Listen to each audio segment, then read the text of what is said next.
പ്രിയ ശ്രോതാക്കളെ, പ്രണാമം. കവിഗന്ധർവൻ വയലാർ രാമവർമ്മ രചിച്ച വിപ്ലവഗാനങ്ങൾ മലയാളികളുടെ മനസ്സിൽ, അല്ലെങ്കിൽ മലയാളികളുടെ മനസ്സിൻ്റെ ചക്രവാളത്തിൽ വാരി വിതറിയ സമരപുളകങ്ങളാകുന്ന സിന്ദൂര കുസുമങ്ങളെ വിസ്മരിക്കാൻ ആകുമോ?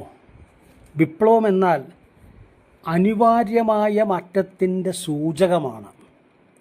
അത് രക്തരൂക്ഷിത വിപ്ലവത്തിലേക്കോ രക്തരഹിത വിപ്ലവത്തിലേക്കോ നയിച്ചിട്ടുണ്ട്.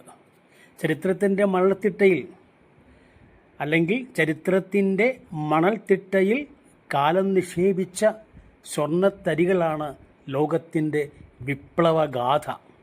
എന്നാൽ നിശബ്ദ വിപ്ലവത്തിന് സാക്ഷ്യം വഹിച്ച നമ്മൾ ഏവരും സമ്മതിക്കുന്ന ഡിജിറ്റൽ വിപ്ലവം, വിവരസാങ്കേതിക വിദ്യയിൽ നടന്ന അത്ഭുതകരമായ പരിവർത്തനങ്ങൾ അഭിനന്ദനാർഹമാണ്. ഇന്നിവിടെ നമ്മൾ കൊടിയിറക്കുന്ന വിപ്ലവഗാനത്തിൻ്റെ വരികളിൽ കൂടി സഞ്ചരിച്ചാൽ വയലാർ ഉചിതമായ വാഗ്മയങ്ങളിലൂടെ പദവിന്യാസം നടത്തി നമ്മിലേക്ക് പകർന്നു തന്ന വിപ്ലവ വീരത്തിൻ്റെ രുചി അറിയേണ്ടത് തന്നെയാണ്. അനുഭവങ്ങൾ പാളിച്ചകൾ എന്ന ചിത്രത്തിൽ ദേവരാജമ്മ ഈണം നൽകി ശ്രീ യേശുദാസ് ആലപിച്ച ഗാനത്തിൻ്റെ വരികളിലൂടെ സഞ്ചരിച്ച ചാരുതയാർന്ന വാക്കുകളിൽ ഒളിഞ്ഞിരിക്കുന്ന രുചി നമുക്ക് നുണയാം. നമുക്ക് പല്ലവിയിലേക്ക് വരാം. പല്ലവി വന്നു കഴിഞ്ഞാൽ അതിമനോഹരമാണ്. പല്ലവി എന്താണെന്ന് നോക്കാം. അഗ്നിപർവതം പുകഞ്ഞു, ഭൂചക്രവാളങ്ങൾ ചുവന്നു, മൃത്യുവിൻ്റെ ഗുഹയിൽ പുതിയൊരു രക്തപുഷ്പം വിടർന്നു, അഗ്നിപർവതം പുകഞ്ഞു. നോക്കൂ, ഈ ഭൂമിയുടെ ഉള്ളിൽ അതിശക്തമായ താപസമ്മർദ്ദങ്ങളാൽ അഗ്നിപർവ്വതങ്ങൾ രൂപപ്പെടുന്നത്. ഈ സമ്മർദ്ദം പുറന്തള്ളപ്പെടുന്ന പ്രക്രിയയാണ് അഗ്നിപർവ്വതം പുകയുന്നത്. ഈ സമ്മർദ്ദം പുറന്തള്ളപ്പെടുന്ന പ്രക്രിയയാണ് അഗ്നിപർവ്വതം പുകയുന്നത്. ഇതുപോലെ മനുഷ്യ മനസ്സിൽ തിളച്ചുമറിയുന്ന അനേകം അമർഷവും പ്രതിഷേധവും പുറത്തേക്ക് വരാൻ തയ്യാറെടുക്കുന്ന അവസ്ഥയെ അഗ്നിപർവ്വതം പുകയുന്നതിന് സമാനമായി കവി അവതരിപ്പിക്കുകയാണ്. അതോടൊപ്പം ഒരു മാറ്റത്തിനെ സൂചിപ്പിച്ചുകൊണ്ട് ഭൂമിയുടെ ചക്രവാളങ്ങൾ ചുവന്നിരിക്കുകയാണ്. മറ്റൊരു ഉദയത്തെ പ്രതീക്ഷിച്ചുകൊണ്ട് ഇതാ ഭൂമി ആകെ ചുവന്നിരിക്കുകയാണെന്ന് അദ്ദേഹം പറഞ്ഞു. ചുവപ്പ് വിപ്ലവത്തിൻ്റെ നിറം കൂടിയാണ്. അടുത്ത വരി വളരെ ശ്രദ്ധേയമാണ്. അദ്ദേഹം പറയുന്നത്, മൃത്യുവിൻ്റെ ഗുഹയിൽ പുതിയൊരു രക്തപുഷ്പം വിടർന്നു. ഈ മൃത്യുവിൻ്റെ ഗുഹ എന്തൊരു മനോഹരമായ വാഗ്മികളാണെന്നറിയാം. ഈ മൃത്യുവിൻ്റെ ഗുഹ എന്ന് വെച്ചാൽ, ഈ ഗുഹ എന്ന് വെച്ചാൽ എന്താ ഉദ്ദേശിക്കുന്നത്? ഇരുട്ടാണ്, കംപ്ലീറ്റ് ഇരുട്ട് മാത്രമല്ല നിശബ്ദതയും കൂടിയാണ്. ഈ രണ്ടവസ്ഥയും കൂടി സമ്മേളിക്കുന്ന ഇടം എവിടെയാണോ അതാണ് ഗുഹ. അപ്പോൾ നമ്മൾ ഈ മൃത്യുവിലേക്ക് പ്രവേശിക്കുമ്പോൾ അതാരായിക്കോട്ടെ, ഏതൊരാളും ആയിക്കോട്ടെ, ഈ ഗുഹയിലേക്ക് നമ്മൾ ആദ്യം പ്രവേശിക്കേണ്ടി വരും. കാരണം ശരിക്കും പറഞ്ഞാൽ ഗുഹയുടെ അവസ്ഥയിലാണ് മൃത്യു നമ്മൾ അപഹരിക്കുന്നത്. ആ ഗുഹയിൽ നിന്നാണ് നമ്മളെ മൃത്യു കൊണ്ടുപോകുന്നത്. ഈ മൃത്യുവിൻ്റെ ഗുഹ എന്നാൽ ഗുഹയുടെ അന്ധകാരത്താൽ നിശബ്ദത തളം കെട്ടി നിൽക്കുന്ന ഇടമാണ് മൃത്യുവിൻ്റെ ഗുഹ. ഇപ്പം മരണം വന്ന വാതിൽ മുട്ടുമ്പോൾ ഗുഹയുടെ ഉള്ളിലേക്കാണ് ഏവരും യാത്ര ചെയ്യുന്നത്. ഇവിടെ മൃത്യുവിൽ നിന്ന് പുതിയൊരു രക്തപുഷ്പം വിടർന്നിരിക്കുകയാണെന്നാണ് വയലാർ പറയുന്നത്. സ്വയം രക്തസാക്ഷിത്വം വരിച്ച വിപ്ലവകാരികളുടെ രക്തം വീണ മണ്ണിൽ നിന്നാണ് മാറ്റത്തിൻ്റെ പുഷ്പങ്ങൾ വിരിയുന്നെന്ന് എന്ന വിപ്ലവ ദർശനം മനോഹരമായി കവിയുടെ വർണ്ണിച്ചിരിക്കുകയാണ്. ഈ വരികൾ മലയാളികളുടെ പോരാട്ട വീരത്തിൻ്റെ സാംസ്കാരിക ബോധത്തിൽ ഇന്നും അത് ജ്വലിച്ചു നിൽക്കുന്നുണ്ട്. ഇതാണ് നമ്മുടെ പല്ലവി. പല്ലവി കഴിഞ്ഞാൽ അടുത്ത നമ്മൾ അനുപല്ലവിയിലേക്ക് വരെയാണ്. നമുക്ക് നോക്കാം അനുപല്ലവി. കഴുക കഴുക ഹേ കഴുക, കറുത്ത ചിറകുമായി താണു പറന്നേ കനലിനെ കൂട്ടിൽ നിന്നെടുത്തുകൊള്ളൂ, എടുത്തുകൊള്ളൂ. നാളത്തെ പ്രഭാതത്തിൽ ഈ കനലൂതി ഊതി കാലമൊരു കത്തുന്ന പന്തമാക്കും, തീ പന്തമാക്കും. ആഹാ ആഹാ ആഹാ. കഴുക, ഇവിടെ കഴുകനെ പോലും വിപ്ലവത്തിൻ്റെ സന്ദേശവാഹകനായി മാറ്റുകയാണ് കവി. ഒരു ജനതയെ ഒന്നാകെ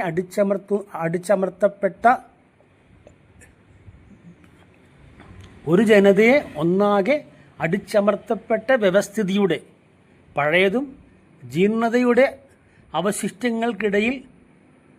അവശിഷ്ടങ്ങൾക്കിടയിലെ ചാരക്കൂമ്പാരത്തിൽ നിന്ന് കഴുക നീ താണ് പറന്ന് ഈ വിപ്ലവവീര്യം കെടാത്ത കനലുകളെ സംരക്ഷിച്ച് അതിൻ്റെ കൂട്ടിൽ നിന്ന് നീ പുറത്തെടുത്ത് ഈ കനൽ ഊതി ഊതി കൂടുതൽ പ്രചോദനത്തിൻ്റെ ഊർജം പ്രദാനം ചെയ്ത് കാലമൊരുക്കുന്ന തീപ്പന്തമാക്കി മാറ്റി ലോകത്തെ ആകെ പ്രകാശമാനമാക്കി നന്മയുടെ പുഷ്പങ്ങൾ വിരിയിപ്പിക്കുവാൻ കവി ആഹ്വാനം ചെയ്യുകയാണ്. വിപ്ലവം തലമുറകളായി പകർന്നു നൽകേണ്ട ഊർജമാണെന്ന് കവി നമ്മളെ ഇവിടെ ഓർമ്മിപ്പിക്കുകയാണ്. ഇനി ചരണത്തിലേക്ക് വന്നാലോ. ഗരുഡ ഗരുഡ ഹേ ഗരുഡ, ചുവന്ന ചിറകുമായി താണു പറന്നേ പവിഴത്തെ ചെപ്പിൽ നിന്നെടുത്തുകൊള്ളൂ, എടുത്തുകൊള്ളൂ. നാളത്തെ നിശീതത്തിൽ ഈ മുത്തുരാഗിരാഗി കാലമൊരു നക്ഷത്രജ്വാലയാക്കും, തീ ജ്വാലയാക്കും. ആഹാ ആഹാ ആഹാ. ഇതൊരു മനോഹരമാണ് നോക്കല്ലേ. ഇതിന് പദവിന്യാസമൊക്കെ പരിശോധിച്ച് കഴിഞ്ഞാൽ ഇത്രയ്ക്ക് ഉചിതമായ പദപ്രയോഗം നടത്തിയിട്ട് ഒരു വികാരത്തെ മുഴുവൻ തീക്ഷ്ണതയോടെ ജലിപ്പിക്കാൻ കഴിവുള്ള മറ്റൊരു കവി മലയാളത്തിൽ ഇപ്പോഴും പിറന്നിട്ടില്ല എന്ന് തന്നെ പറയേണ്ടി വരും. ചുവന്ന ചിറകുള്ള ഗരുഡൻ ഉദയസൂര്യൻ്റെയും വിജയത്തിൻ്റെയും പ്രതീകമായിട്ടാണ് കവി ഉപയോഗിച്ചിരിക്കുന്നത്. ഗരുഡൻ ഈ ഗരുഡൻ ചിറകുമായി താണു പറന്ന് പവിഴത്തെ, ഇവിടെ പവിഴം എന്നാണ് പറയണത്, നേരത്തെ നമ്മൾ കണ്ടത് കനലാണ്, അനുപല്ലവിയിൽ ചരണത്തിലേക്ക് എത്തിയ പവിഴമായിട്ട് മാറി. ഈ പവിഴത്തെ ചെപ്പിൽ നിന്ന് എടുത്തുകൊള്ളാൻ പറയുകയാണ്.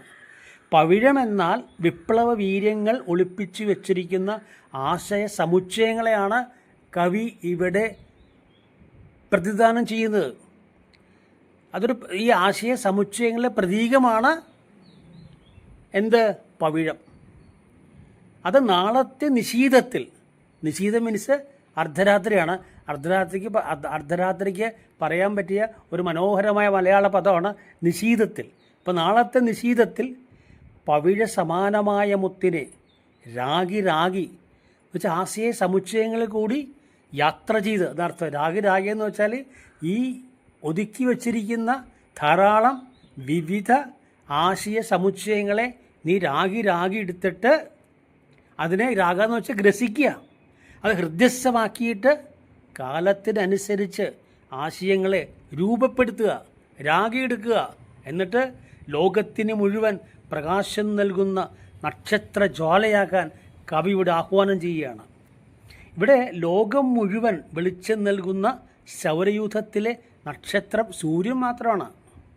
ഇവിടെ ഒരു പുതിയ നന്മയുടെ, ക്ഷേമത്തിൻ്റെ, ഐശ്വര്യത്തിൻ്റെ, സന്തോഷത്തിൻ്റെ ഒരു പുതിയ സൂര്യോദയം പ്രദാനം ചെയ്ത് ലോകത്തിനെ ഇരുട്ടിൽ നിന്ന് വെളിച്ചത്തിലേക്ക് നയിക്കട്ടെ എന്ന് കവിയുടെ ആശംസിക്കുകയാണ്.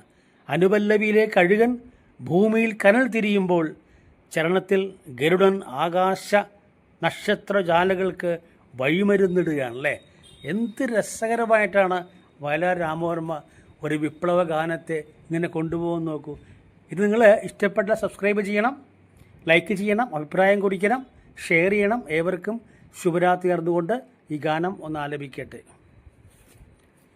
അഗ്നിപർവ്വതം പുകഞ്ഞു, ഭൂചക്രവാളങ്ങൾ ചുവന്നു, മൃത്യുവിൻ്റെ ഗുഹയിൽ പുതിയൊരു രക്തപുഷ്പം വിടർന്നു. അഗ്നിപർവ്വതം പുകഞ്ഞു. കഴുക കഴുക ഹേ കഴുക, കറുത്ത ചിറകുമായി താണു പറന്നീ കനലിനെ കൂട്ടിൽ നിന്നെടുത്തുകൊള്ളൂ, എടുത്തുകൊള്ളൂ. നാളത്തെ പ്രഭാതത്താ ഈ കനലൂതിയൂതി കാലമൊരു കത്തുന്ന പന്തമാക്കും, തീ പന്തമാക്കും. ആഹാ ആഹാ ആഹാ. അഗ്നിപർവ്വതം പുകഞ്ഞു, ഭൂചക്രവാളങ്ങൾ ചുവന്നു, മൃത്യുവിൻ്റെ ഗുഹയിൽ പുതിയൊരു രക്തപുഷ്പം വിടർന്നു. അഗ്നിപർവ്വതം പുകഞ്ഞു. ഗരുഡ ഗരുഡ ഹേ ഗരുഡ, ചുവന്ന ചിറകുമായി താണു പറന്നീ പവിഴത്തെ ചെപ്പിൽ നിന്നെടുത്തുകൊള്ളൂ, എടുത്തുകൊള്ളൂ. നാളത്തെ നിശീതത്തിൽ ഈ മുത്തുരാഗിരാഗി കാലമൊരു നക്ഷത്രജ്വാലയാക്കും, തീ ജ്വാലയാക്കും. ആഹാ ആഹാ ആഹാ.